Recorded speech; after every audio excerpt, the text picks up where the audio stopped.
Judul video yang kali ini akan saya bahas adalah dengan judul After You Believe, setelah saya percaya. Judul ini adalah saya ambil dari bukunya pengarang N.T. Wright. Bukunya agak tebal, tapi tidak semua saya ambil dari sana. Tapi ini buku yang menarik. Pekerjaan baik tidak menghasilkan keselamatan, itu pasti. Itu adalah anugerah semata dari Tuhan. Tetapi keselamatan yang kita yakin pasti menghasilkan perbuatan baik. Oke, kita mulai. Pada saat kita percaya untuk apa saya ada di sini, janji besar bahwa suatu hari kita akan bertemu bersama dengan Tuhan. Tetapi apa yang terjadi setelah saya percaya? Hidup saya sama-sama aja, begitu kan? Apakah pengetahuan, kesempatan, pekerjaan saya ada hubungannya, ada kaitannya dengan nanti kehidupan katakan di surga atau kehidupan spiritualitas kita. Kemudian apakah hanya menunggu kematian dan pergi ke surga, sementara itu hanya melayani dan menginjil? Kalau begitu biasanya kita melihatnya berdasarkan dualisme. Kehidupan sekuler dunia itu seperti keluarga, pekerjaan dan bisnis, politik, seni budaya dan sebagainya tidak ada hubungannya dengan kehidupan kerohanian kita. Dan kita bikin split, dan yang satunya lagi adalah gereja atau rohani, spiritual, kingdom of God, kegiatan rohani, Bible study. Biasanya kita bagi Senin sampai Jumat, Sabtu dan Minggu untuk kegiatan rohani. Ya, sehingga kita menjadi hidup yang split. Apakah demikian kehidupan Kristen? Kalau kehidupan kita demikian, kita kehidupan yang menipu diri sendiri, dan mungkin suatu hari kita juga akan capek sekali. Pasti suatu hari kita jadi memilih ikut dunia atau menjadi hamba Tuhan saja. Pilihannya kan tidak begitu ekstrim, ya. Tetapi kita integrated Christian life. Nah, pertanyaannya bagaimana seharusnya saya hidup setelah saya percaya? Iman awal seorang pada saat pertobatan sampai nanti kita bertemu dengan Tuhan, itu masa transisi atau masa transformasi kehidupan kita.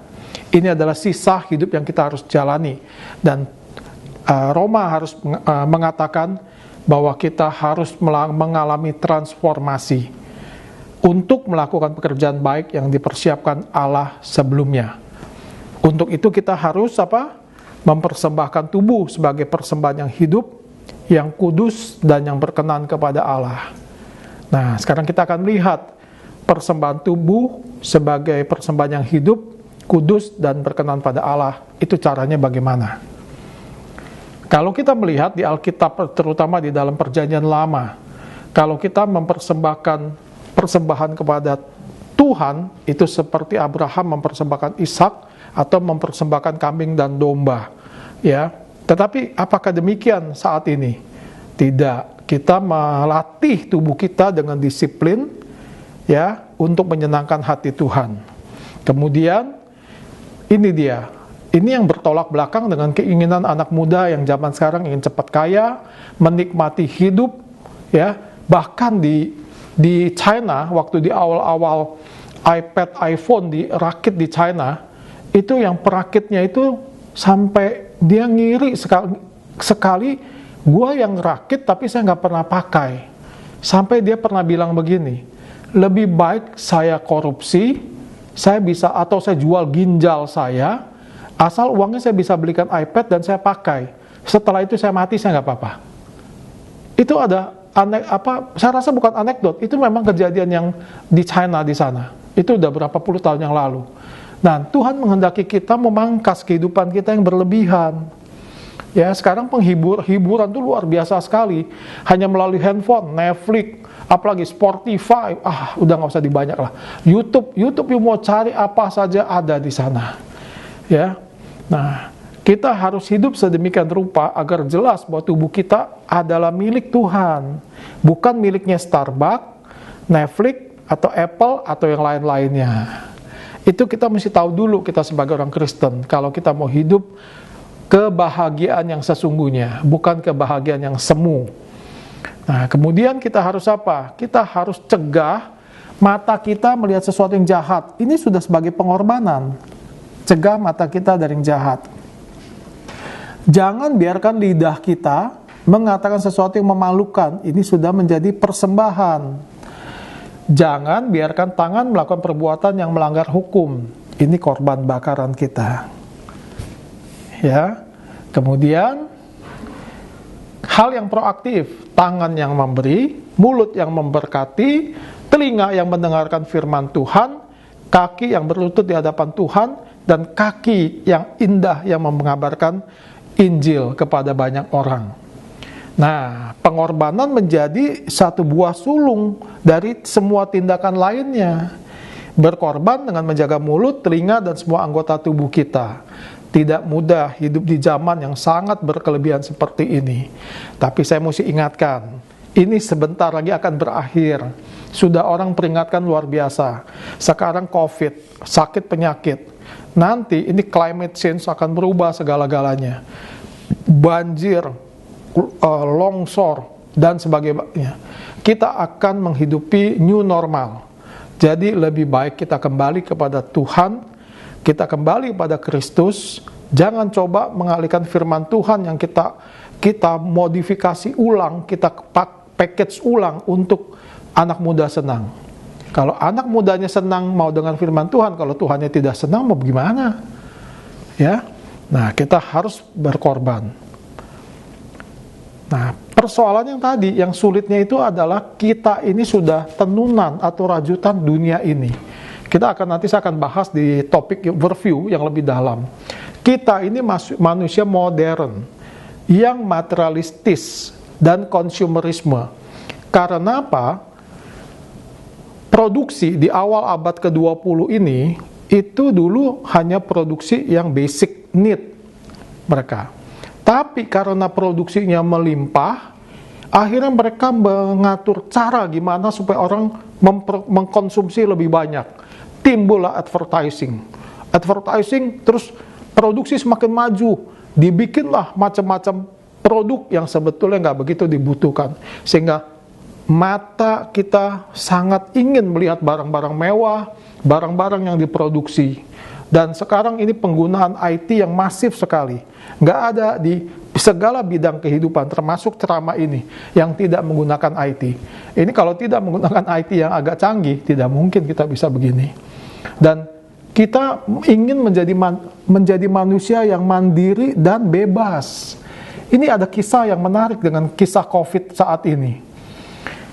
Kemarin saya lihat di Israel, demo, ibu-ibu yang kebetulan dia bisa bahasa Inggris, di syuting. Saya tidak mau divaksin. Tubuh saya dalam milik saya. Saya yang menentukan hak otonom terhadap dirinya. Saya yang menentukan hak saya mau divaksin atau tidak. Sampai Presiden Prancis Macron tuh marah. Dia bilang di dalam pidatonya, kalau kamu tidak mau divaksin, kalau orang tua kamu tertular, kalau saya tertular, bagaimana? Timbul lagi masalah etika lagi. Karena kita hidup kan berkelompok, begitu. Dan kita ini utilitarian, memanfaatkan apa yang ada, tidak memikirkan akibatnya. Sehingga kita berpikir bertindak dalam kerangka dunia ini saja. Ya, ini kita rajutan dunia ini. Kita mau nggak bisa menghindari ini. Tetapi bagaimana kita mengalami transformasi? Ya, kita tidak menjadi serupa dengan dunia ini oleh pembaharuan budimu. Berarti transformasi karakter tidak mudah. Nah, kita makanya tadinya kita lihat berpikir dalam kerangka dunia ini, kita harus berpikir secara kekekalan. Kalau kita betul-betul percaya dan betul-betul kita menjadi anak Tuhan, tidak ada yang pilihan lain. Ya, memang ini tidak populer diceramahkan begini. Transformasi karakter dan tingkah laku melalui pembaharuan pikiran orang Kristen. Ya, sekali lagi kalau Anda tidak butuh ini, saya ingatkan, dunia ini tidak akan sama lagi. Akan banyak sakit penyakit, akan banyak bencana alam, climate change, terus cara hidup yang berubah membuat orang jadi depresi dan sebagainya. Itu sudah diprediksi. Ya, jadi kenikmatan sesaat, tetapi sengsaranya akan panjang sekali. Nah, ini kita harus membentuk kebiasaan baru. Untuk kita harus menumbuhkan kebiasaan berpikir yang mencerminkan visi Alkitab dan inti iman Kristen. Tidak mudah. Ini sudah dibicarakan oleh Montgomery Boyce, udah puluhan, dia tahun 2000 sudah meninggal. Dia sudah bilang, berpikir secara Kristen itu tidak menjadi hal yang menarik sekarang ini. Ya, nah ini harusnya memperkuat kapasitas otak kita untuk memahami dan mengartikulasikan iman kita. Artikulasikan apa? Kita bisa menyatakan iman kita melalui tindakan kita, melalui kehidupan kita sehari-hari. Karena apa? Iman itu sudah menyatu dengan diri kita, menjadi internalization. Ya, jadi kehidupan firman itu nyata dalam kehidupan kita. Walaupun kita masih dalam berdosa, bisa saja kita jatuh berdosa, tetapi tetap secara hakikinya kita sudah menjadi manusia baru. Iman Kristen tidak menerima kemalasan intelektual, maka kita harus belajar. Nah, ini membentuk kebiasaan baru yang semakin serupa Kristus, menjadi sifat alami kedua. Saya pernah punya video tentang second nature. Ya. Nah, Christian perspektif itu bukan dari orang dunia. Dia berpikir dalam kerangka acuan yang terikat pada dunia ini. Apa itu sukses? Apa itu kesenangan? Kalau saya senang, saya bahagia kalau saya bisa jalan-jalan keliling dunia dengan biaya murah. Kalau saya senang, saya bisa menggunakan barang-barang mewah, gadget, dan sebagainya. Ya, caranya gimana? Paling gampang. Salah satu yang sekarang lagi tren, main saham. Ya, untuk mendapatkan uang cepat. Tapi Anda kalau tidak tahu cara mainnya, uang Anda akan diambil oleh bandar dengan cepat. Ya, nah, seharusnya perspektif kita itu ada di dalam perspektif kekekalan surga dan bumi baru. Ya, tapi ini betul-betul saya juga sangat sedih bahwa ini tidak mudah untuk diajarkan di zaman sekarang. Nah, sehingga tadi kan kita lihat sekuler dan rohani itu adalah split. Itu bukan begitu kehidupan Kristen. Kita nggak ada memecahkan kingdom of God dengan dunia sekuler. Karena kita hidup di dunia ini, tetapi kita sekaligus sudah menjadi warga negara kerajaan Allah, tetapi belum disempurnakan. Already but not yet. Nah, makanya ada peperangan rohani. Jadi kita betul-betul integrated Christian life.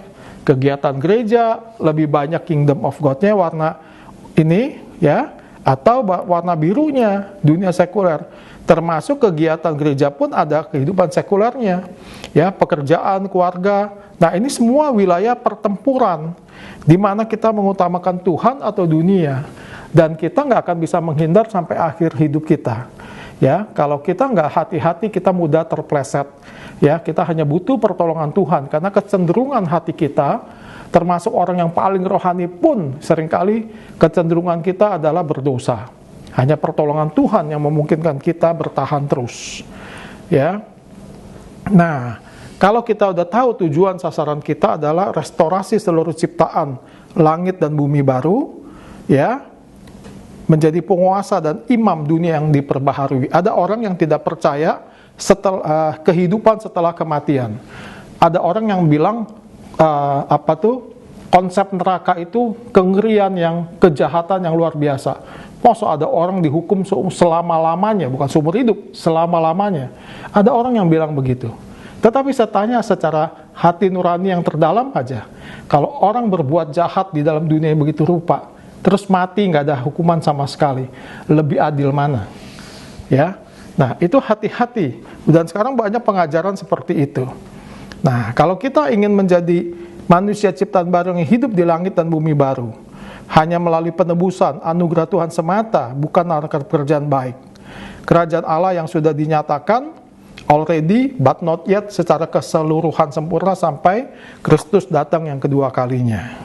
Makanya kita harus antisipasi. Makanya kehidupan ini harus melalui kehidupan Kristen di masa kini melalui pimpinan Roh Kudus. Kita harus mengantisipasi realitas tertinggi, membentuk kebiasaan, mempraktekkan iman, pengharapan, dan kasih, menjalani panggilan dengan setia. Kalau ini kita harus masuk ke biara nggak? Tidak. Kita masih bisa menikmati hal-hal yang ada di dunia ini, tetapi tahu batas. Kita melakukan dengan ucapan syukur. Kita juga harus bagaimana memperhatikan saudara seiman yang lain. Itu adalah kehidupan yang sehat. Kehidupan yang sehat. Apapun yang Anda kejar, pasti ada harganya.